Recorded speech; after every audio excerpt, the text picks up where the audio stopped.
Julie. Je représente également mon associée Sophie pour la boutique Mon Local est Bio. Bonjour, je m'appelle Justine, je dirige le studio de production In-Kaout Production.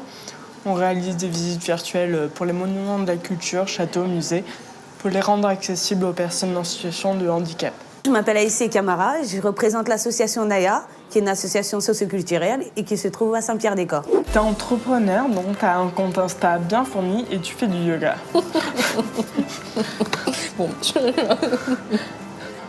J'en ai un peu marre de ce mythe de l'Instagrammeuse où il faut être cette fille pour réussir, il faut faire le miracle morning, il faut te lever à 5h, avoir lu un livre, faire du yoga, avoir fait ton sport de la journée et après tu rentres, tu fais la cuisine, tu t'occupes de tes enfants. Le stéréotype de la femme parfaite qui gère ça et bam.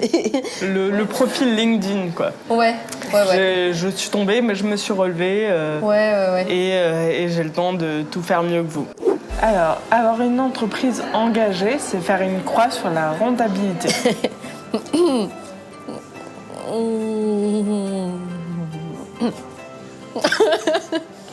Je dirais, allez, c'est faux.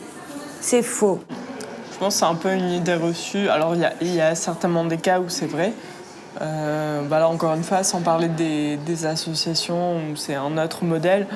Mais ça peut être vrai où c'est plus compliqué d'en faire un business rentable. C'est pas pour faire du scale-up, c'est pas le choix de base.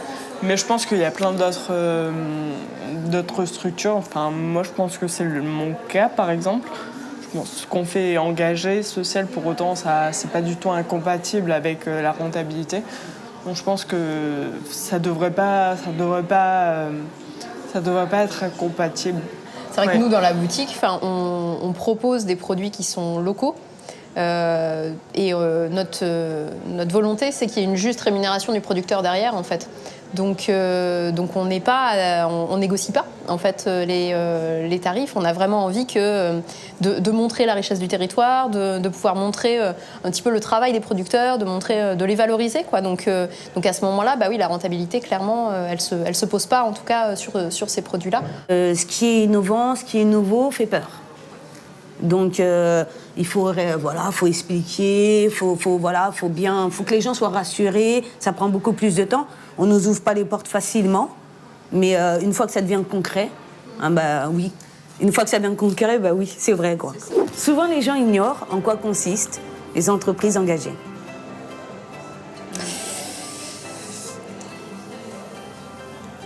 Ouais, ça dépend aussi. Moi, je dirais, j'ai mis vrai, même si je nuance un peu parce le que truc. c'est pas assez. On n'en parle pas assez. C'est pas des modes de fonctionnement qu'on met en avant dans les publicités, dans les médias, qui sont accessibles à tout le monde.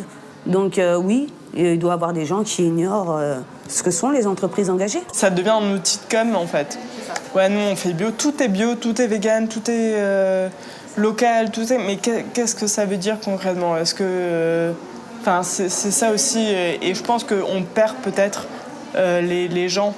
Je pense que c'est vraiment quelque chose qui gagne à être connu d'autant plus, en fait, et qui favoriserait aussi l'entrepreneuriat, en fait. Si les gens ils connaissaient vraiment l'existence des entreprises engagées, ce qu'elles recoupent, ce qu'elles peuvent faire, je pense qu'il y a plus de personnes qui se lanceraient dans l'entrepreneuriat aussi, et de dire mais moi aussi j'ai envie de m'investir, en fait, moi aussi j'ai envie d'agir et d'être acteur, quoi. Donc ouais.